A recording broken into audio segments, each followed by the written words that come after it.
Cops threaten black CEO at gas station. Then learn she's an undercover FBI agent. Hello everyone, before we begin today's video, I need your help. We've noticed that the channel is losing traction and subscribing is one of the best ways you can help us. It's quick, free, and allows us to continue bringing you great content. Your support means everything. Let's keep this channel growing collectively. Where are you watching from? Drop your city or country in the comments below. Thank you very much. Now let's get back to the story. The heat shimmered off the asphalt, a restless hum beneath the California Sunday. A police cruiser screeched to a stop beside Pump 3. Two officers stepped out fast, their hands already tense on their belts. "Step away from the vehicle," one shouted. His voice cracked like a whip. The woman at the pump didn't move. White shirt, black shorts. Poised her name, Janelle Carter. "You heard me." The second officer barked louder this time, pointing straight at her chest. The gesture was sharp enough to slice the air. Behind him, the lights pulsed red and blue against the chrome of her SUV. A small crowd began to form, 5, maybe 6 people. Phones lifted. The click of record buttons filled the silence like rain starting to fall. Janelle turned her head slowly. Calm eyes. No fear. "Is there a reason you're shouting?" The first cop scoffed. "We got a report about a stolen black Range Rover. Guess who's standing next to one?" The crowd murmured. Someone whispered, "She doesn't even look nervous." Another voice, "They always think we don't belong." But Janelle just rested one hand on the gas nozzle, still refueling, still composed. "This vehicle is registered," she said evenly. "You can check the tag." "Ma'am," I said, hands where I can see them. He stepped closer, close enough for her to smell the sweat and coffee on his breath. His badge caught the light, Officer Daniels. His partner hovered behind, already touching the radio. "Dispatch, we got a non-compliant suspect." The word suspect hung in the air like smoke. A young man near the pumps started recording in vertical mode.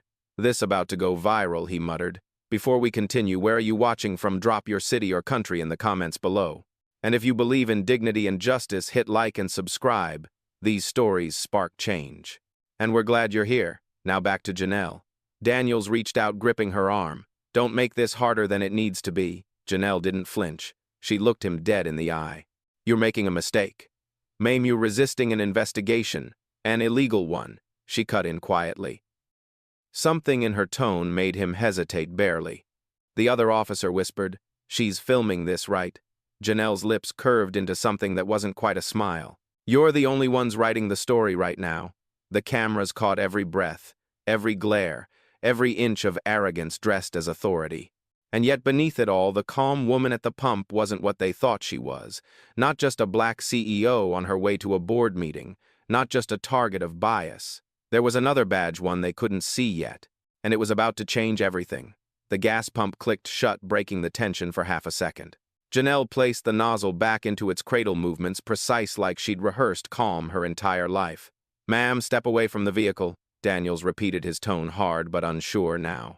She turned slowly, her ID still clipped inside her purse. "Do you even know what you're looking for, officer?" He hesitated, then doubled down. "A stolen vehicle, and someone pretending not to know it." "Then maybe you should start by running the plate." Her voice stayed level, surgical. The younger officer Cruz tapped on his tablet, eyes narrowing. "System's not pulling anything up, because you typed it wrong," she said simply. For a flicker of a moment, his eyes met hers, steady, unreadable, like she'd seen him before in a briefing room. A memory crossed her mind, a conference room in Quantico, a wall of security footage, her voice calm and precise as she briefed a dozen field agents on implicit bias in civilian policing. That irony wasn't lost on her now. Cruz frowned. "Who are you, lady? Someone who knows exactly how long your body cams have been recording." Daniel stepped closer again. "You think you're clever?" "No," Janelle replied softly. "I think I'm patient." Behind them, the crowd thickened. A woman in a yellow hoodie spoke up. "Why are y'all harassing her? She didn't do anything." Daniels shot back. "Ma'am, stay out of this." Phones lifted higher. Someone muttered, "Oh, it's too late for that." Janelle looked around, not frightened but observant.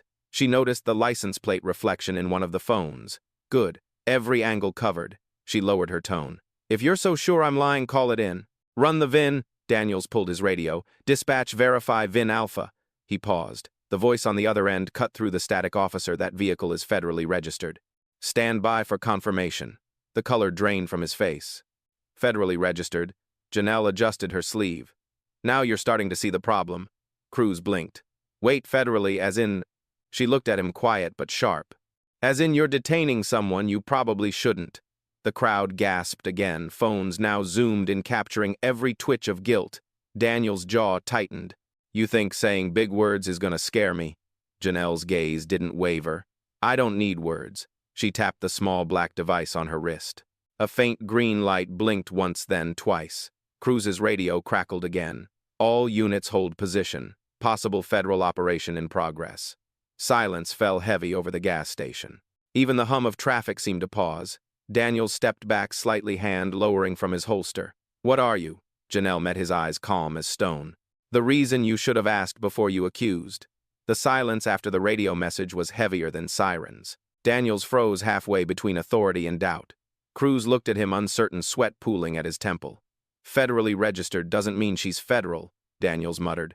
Could be a rental. Could be a trick. Janelle didn't speak. She simply folded her arms, the kind of composure that made noise irrelevant. A car door slammed somewhere in the lot. A teenager with a phone shouted, "They're still holding her even after that call." The live stream counter on his screen jumped, hundreds watching. Daniels snapped. "Turn that off." The boy grinned. "Freedom of press officer." The words sliced through the heat like a challenge. Janelle watched them, both the boy and the cop, a quiet tension between fear and courage. She had seen that look before in every young protester who believed the camera was protection. It wasn't. Not always. "Officer," she said softly, "you're escalating something you don't understand." Daniels clenched his jaw. "Then enlighten me." Her eyes stayed on his badge. "You already got the answer over the radio, but you're too proud to hear it." Cruz took a cautious step closer to his partner. "Daniels, maybe we should," I said. "Hold position." Daniels barked louder than before, his voice cracking under the weight of his own uncertainty. The crowd murmured. Someone whispered, "He's scared." Another replied, "No, he's realizing." A gust of wind carried the scent of gasoline through the station. The flags above the convenience store fluttered like witnesses. Janelle lowered her gaze, briefly remembering another afternoon, different uniforms, same arrogance. She was 24, then the only black analyst in her FBI unit, mistaken for an intern by a visiting marshal. She didn't argue. She just solved the case in front of him. That same stillness returned now. "Ma'am," Cruz said carefully, "if this is some kind of federal thing, maybe you should identify yourself. Make it easy." Janelle looked at him. "And let the whole internet decide what agency I'm with." Her tone was cool, but the logic landed hard. He swallowed. "Understood," Daniel scoffed, trying to save face. "You know what, I've had enough of this performance." He reached toward her again, fingers brushing her wrist, then stopped. Because the small black device there blinked red this time. A faint voice came through his radio, calm and firm. "Unit 12, stand down. This is a controlled investigation. Do not engage." Cruz blinked. "Controlled investigation? You hear that?" Daniels froze. His throat worked, but no sound came. Janelle stepped back once, reclaiming the space that was always hers. "Next time," she said, "remember, silence doesn't mean surrender." The crowd erupted, jeers, disbelief, the buzz of justice beginning to bloom.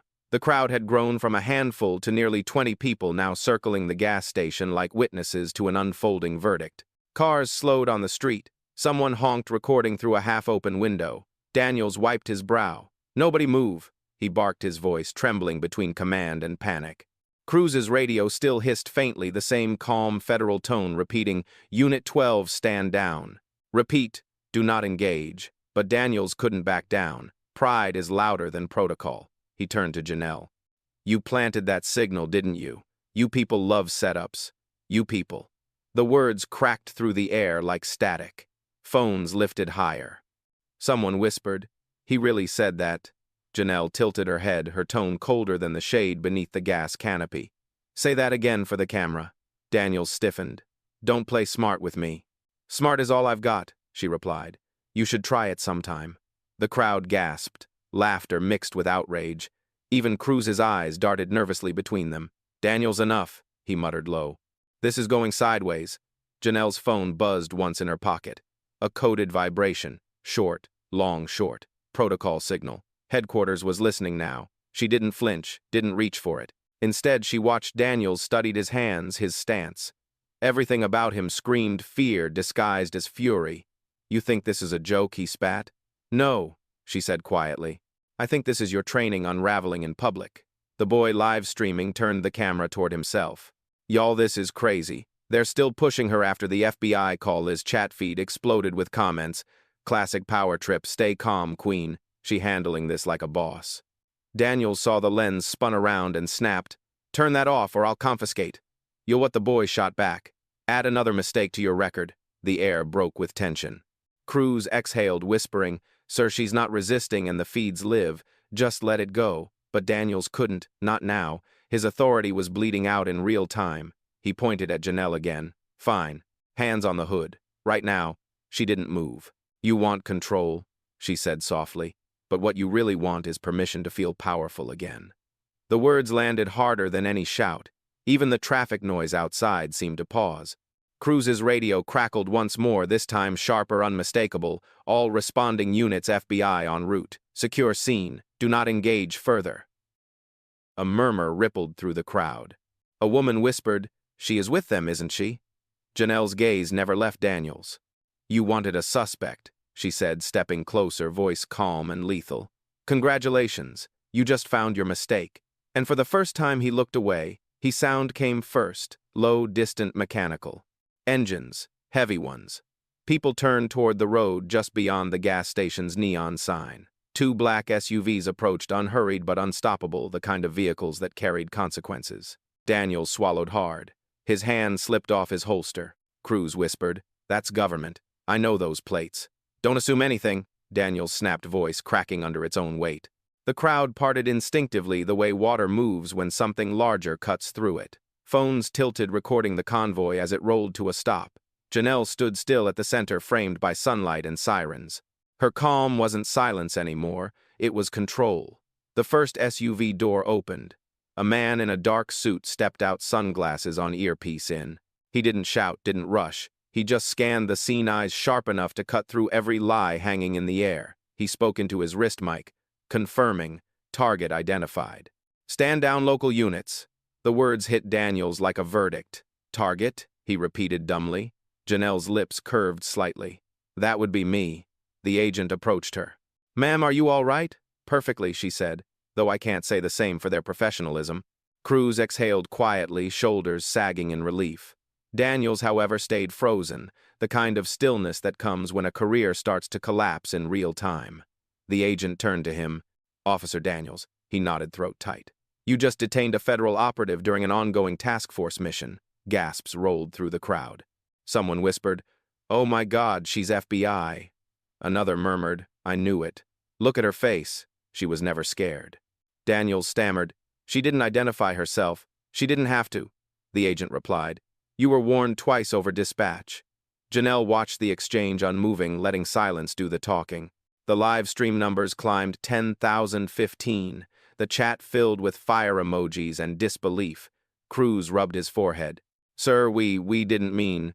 Intent doesn't erase action. Janelle interrupted, her voice steady, almost surgical. Daniels turned toward her, desperate. Look, I was doing my job.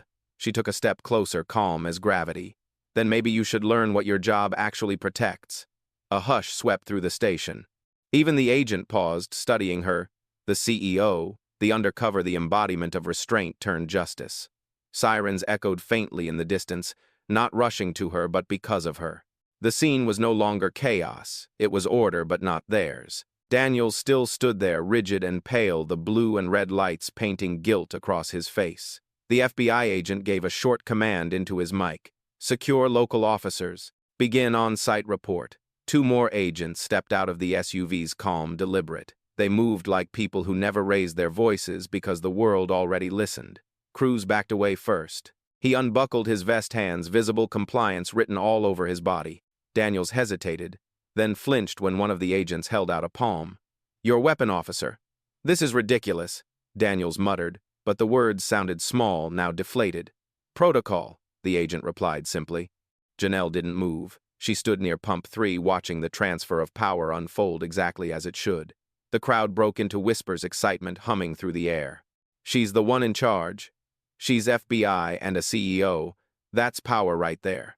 A woman in a yellow hoodie, the same one who had spoken earlier, took a step forward, filming everything. Ma'am, are you okay? We saw everything. Janelle gave her a faint nod. I know you did. Thank you for keeping your camera up. It wasn't gratitude, it was acknowledgement. Justice had witnesses now. Daniels placed his gun into the agent's hand. His face was red, his voice trembling. She never said who she was. Janelle finally turned to him. You didn't ask? You assumed. The sentence landed like a gavel. He opened his mouth to argue, but no sound came. The crowd murmured again, disbelief, anger, admiration, all tangled together. From the SUV, another agent called out, Director's line secured, ma'am. Janelle nodded once, walking past Daniels as the cameras followed every step. Patch it through. Her phone connected automatically. Yes, this is Carter. Local officers compromised protocol during surveillance. Scene contained. Recommend internal review. The voice on the other end, low authoritative, answered, understood. Proceed with discretion. Janelle ended the call, eyes still on Daniels. You'll be questioned by internal affairs before the hour ends. Cooperate fully.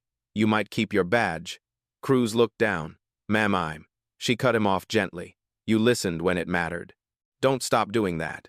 The crowd began to applaud softly, not for spectacle, but for balance restored. Phones kept rolling, capturing the moment a black woman turned humiliation into command without raising her voice. Above them, a helicopter passed its shadow, sliding over the pavement like a closing curtain. Janelle looked up once, exhaled, and said quietly, almost to herself, justice doesn't echo, it lands. By the time the agents finished cordoning the area, the gas station had turned into a living broadcast. Flashing lights, murmuring voices, the rhythmic hum of drones from nearby journalists who'd already caught the live stream. 15,000 views had become 50,000. Across the street, a news van screeched to a stop. The reporter didn't even bother closing her door. Mom, can we get a statement? Janelle didn't look up. Not today. The words were calm, but they carried a gravity that silenced even the reporters. A soft wind swept through the station. Empty plastic cups rolled across the pavement like echoes of chaos finally fading. Cruz stood to the side, head low, mumbling something like an apology. Daniels was seated on the curb, now wrists trembling, his badge lying beside him like an object from another lifetime. Janelle's assistant, a woman in a navy suit, arrived from the SUV, tablet in hand. We've already logged the footage, ma'am. Every frame backed up. Media inquiries are escalating. Let them, Janelle said. Truth doesn't need PR. The assistant nodded and stepped back. Janelle turned toward the horizon, the late afternoon sun bleeding gold across the asphalt. And for the first time since it began, her face softened. Her mind slipped not away from the moment, but back in time. 16 years old, Charlotte, North Carolina. A teenage girl waiting for her mother inside a hotel lobby wearing her Sunday best. A manager approached her then, polite smile-clipped tone. This area is for guests only. She tried to explain, but the man never looked at her long enough to listen. He called security. They escorted her outside. She stood on the curb in the rain, holding a book she wasn't allowed to finish reading inside. That feeling, small, unseen, misplaced, had never left completely. It had only evolved. She blinked once, the memory dissolving back into sunlight. The reporter tried again, softer this time. Miss, Carter people are calling you a hero online. Anything you'd like to say to those watching? Janelle looked into the nearest camera. Not vanity, not anger, but clarity. Hero's a word people use when justice shocks them, she said. It shouldn't. The crowd fell quiet again. Even the wind seemed to pause, waiting for the weight of that line to settle. Somewhere behind the tape, a young girl tugged her mother's sleeve. Mom, she's like us. And that, more than the cameras or the applause, was what Janelle noticed most. By nightfall, the story had escaped the gas station. It was on every screen, every feed, every corner of the internet that ever whispered, not again. News anchors said her name with rehearsed gravity. Janelle Carter Black, CEO of Veritas Cyber Systems, confirmed today as an undercover FBI operative caught in a wrongful detainment at a California gas station. Clips from the live stream looped endlessly, the point where she said, "You didn't ask, you assumed," replayed like a mantra. At FBI headquarters in D.C., conference rooms filled with murmurs and unease. Half the agency admired her control. The other half feared the spotlight. One director muttered, "We needed discretion, not a revolution." But revolutions never ask for permission. Inside the back seat of the black SUV, Janelle stared out the window, city lights streaking past like restless thoughts. Her phone buzzed with notifications, reporters, CEOs, even senators reaching out. She ignored them all. Her assistant glanced up from the tablet. Veritas stock's up 12% since the video went live. You're trending worldwide. Janelle didn't smile. People don't trend because of dignity. They trend because of spectacle. The assistant hesitated. Still, what you did means something. Janelle turned her head slightly, her reflection faint in the tinted glass. Meaning isn't the same as change. Traffic lights painted her face red, then green, then dark again. Her mind wandered, not to the crowd or the cameras, but to the part she'd buried deepest, the part that had joined the Bureau not to fight crime but to understand power. She had built Veritas to protect data, but the world still struggled to protect truth. A call came through the car's encrypted channel. "Agent Carter," the voice said, clipped official. "Director needs you in D.C. immediately. Internal review 0800 hours. Understood. Off the record, proud of how you handled it." "Thank you," she replied quietly. "But I didn't handle it, I survived it." The line went dead. She sat back, eyes heavy but clear. Outside a billboard flashed her image beside bold letters, "Black CEO stands her ground and wins." It didn't feel like a win, it felt like a question.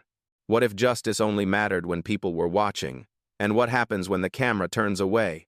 The SUV merged into the freeway headlights, carving a path through the dark, the same darkness she'd been walking through her entire life. Only now the world finally had the nerve to look. Washington, D.C., 8:03 a.m. The marble floors of FBI headquarters echoed like a metronome of control. Polished, cold, sterile. Everything here was designed to silence emotion. Janelle walked through the metal detectors without a word. No one stopped her. No one met her eyes. The clip from California had reached every cubicle before she did. A junior agent whispered, "That's her." Another replied, "Yeah, the one who didn't flinch." She kept walking. In the glass conference room, 3 officials waited, the kind of men who never apologized, only investigated. The lead deputy director, Shaw, gestured toward the chair. "Agent Carter, deputy." He tapped a folder labeled Internal Conduct Review. "You understand why you're here?" "I do." Shaw leaned back, voice smooth but sharp. "The Bureau operates on secrecy. What happened in California became theater." Janelle's eyes were steady. "It became truth. I didn't script it." He frowned. "Truth isn't always good for business." She smiled faintly. "Neither is racism." Silence. The word hung in the air like static. No one dared clear. One of the other officials, older, cleared his throat. "Agent Carter, we've had calls from the Department of Justice, even the Senate." "You've made waves, good and bad." "I didn't make waves," she said. "I refuse to drown." Shaw folded his hands. "Let's not turn this into a sermon. Then stop mistaking conviction for rebellion." The room tensed. Her assistant, seated quietly behind her, glanced up from the corner, almost proud. Shaw sighed. "The Bureau's image must remain intact. You've become a symbol. That can be dangerous." "Only if the symbol outshines the system," Janelle replied. For a moment, Shaw's mask slipped. Respect flickered in his eyes before the bureaucracy reclaimed him. "We'll be monitoring your cases moving forward. Consider this oversight." "Consider this," Janelle said, standing, a reminder that oversight works both ways. She gathered her file, the sound of paper crisp in the still room. As she reached the door, the older official called out, "Carter." She paused. He hesitated, then said quietly, "For what it's worth, the world needed to see that." Janelle looked back once. The world always needed to. It just never looked long enough. Outside, the corridor stretched endless and white. Every step she took echoed like punctuation in a story still being written. She wasn't sure what would come next, but she knew what wouldn't silence. The D.C. air was colder than she remembered, sharp, metallic. It carried the scent of rain and politics. Janelle exited the building through the east steps of the Hoover complex, her heels clicking against the stone. The morning sun cut through the gray, and for a second her reflection flashed across the tall glass doors behind her. A CEO, an agent, a woman who'd outlasted every version of disbelief thrown her way. A voice called from the barricades. "Agent Carter Janelle." She stopped. Cameras again. Dozens of them. Not the chaos of California, but the precision of Washington. One reporter stepped forward, young black, her press badge swinging in the wind. Her voice was steady, not eager. "Mom, I'm from the Tribune. Just one question." Janelle nodded once. "Go ahead. Yesterday you said justice doesn't echo, it lands." "What did you mean?" The crowd of journalists quieted. Even the traffic noise seemed to hold its breath. Janelle took a moment before answering. "Everyone loves justice when it's cinematic," she said. "When it fits into a headline or a viral clip. But justice isn't a moment, it's a weight. The reporter's brow furrowed. A weight, Janelle's eyes lifted to the horizon. Yes, it lands on the people who have to carry it long after the applause fades. The ones who walk back into rooms where respect still feels conditional. A beat. The words hit the crowd differently, softer, heavier. The reporter asked quietly, "So was yesterday worth it?" Janelle looked at her. Really looked. The same hunger she'd once had in her own eyes stared back at her now. "Worth it," she echoed. "If one young woman sees that silence isn't surrender, yes. If one officer thinks before profiling someone who looks like me, yes. But I won't mistake that for victory." The reporter nodded slowly, her expression thoughtful. "Then what do you call it?" "Maintenance," Janelle said. "Justice isn't something you win. It's something you maintain every day you show up and still choose dignity over rage." The crowd murmured. Pens stopped scribbling. No one expected poetry from a federal operative. Janelle adjusted her coat, gave the young reporter a small nod. "Good question." The reporter smiled faintly. "Thank you, ma'am." As Janelle walked toward the waiting, SUV flashes went off behind her, but she didn't turn back. She'd spent her life being looked at. Today she was finally being seen. And that difference, small, quiet, monumental, was the kind that could move an entire city. The hearing room smelled of old wood and consequence. Rows of officials filled the seats, faces unreadable, the quiet hum of microphones waiting to catch every syllable of regret or defense. Janelle sat at the long table under the seal of the Department of Justice. Her suit was dark, simple, sharp. No jewelry, no need. Her presence carried enough weight. Across from her two chairs, empty at first, then filled with hesitation. Daniels and Cruz entered, flanked by internal affairs officers. Their uniforms were crisp, but their shoulders slumped beneath them like flags after a storm. The moderator cleared his throat.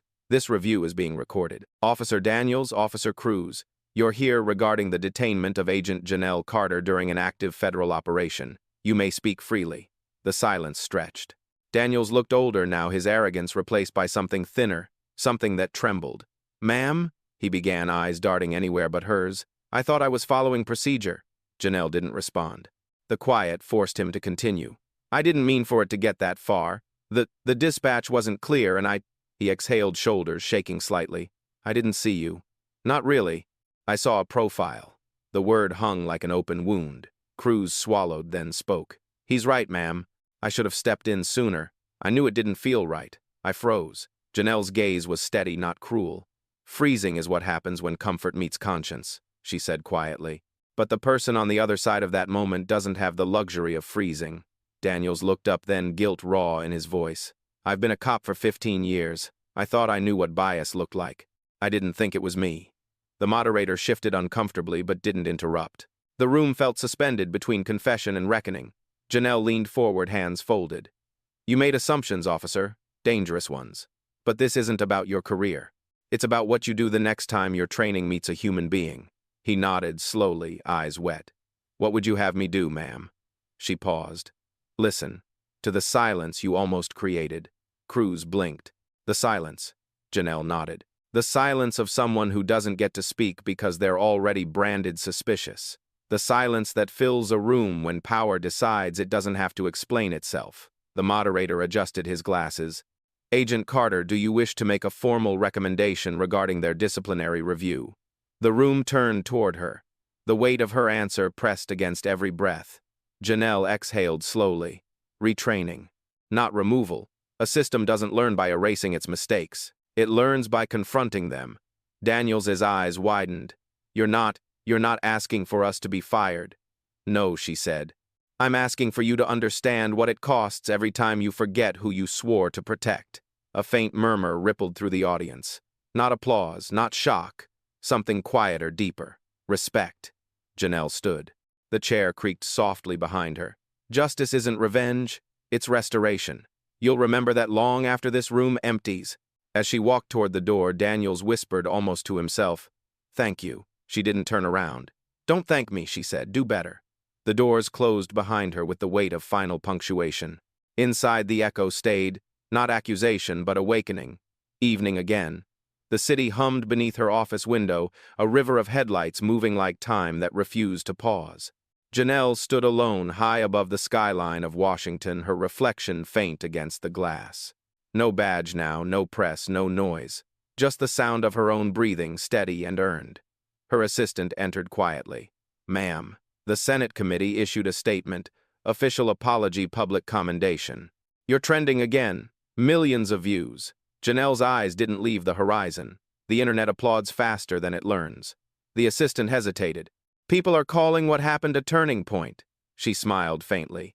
"They always do until the next story comes along." A soft silence. The city lights blinked below like Morse code, thousands of small lives pulsing, surviving. "Do you ever regret it?" her assistant asked. Janelle turned slightly, voice low, calm. "Regret what?" "Choosing both worlds, the boardroom and the bureau. You could have had peace." "Peace," she almost laughed. "Peace doesn't build itself. It's built by people who stay standing when silence feels safer." The assistant nodded slowly, then left the room. Janelle walked to her desk. On it lay 2 items, the folded transcript of the hearing and a photograph, her 16-year-old self outside that hotel in Charlotte, rain-soaked and furious, holding the book she never finished. She picked it up, tracing the edges. The paper had yellowed with time, but the memory hadn't. She whispered to the girl in the photo, "We made it." But it's still not over. Her phone buzzed once, a message from an unknown number. "Saw your clip. I'm a rookie cop. You changed how I'll wear my badge. Thank you." Janelle exhaled softly. "One at a time," she murmured. She turned off the lights. Only the window remained lit, a mirror of the city watching back. In the darkness, her voice, quiet but resolute, filled the space. "Justice isn't loud. It doesn't need to be. It arrives in boardrooms, in gas stations, in hearings, in hearts that finally listen." She paused, looking down at the traffic far below every car, a moving fragment of a world still learning how to see her right. Then she said it, the final line that closed the circle, the one that carried the weight of every moment before. "I don't need to be filmed to prove I belong. I built the system that thought I didn't." The city light flickered against the glass as if agreeing. No applause, no music, just silence, full, final, dignified. Because some victories don't echo, they land.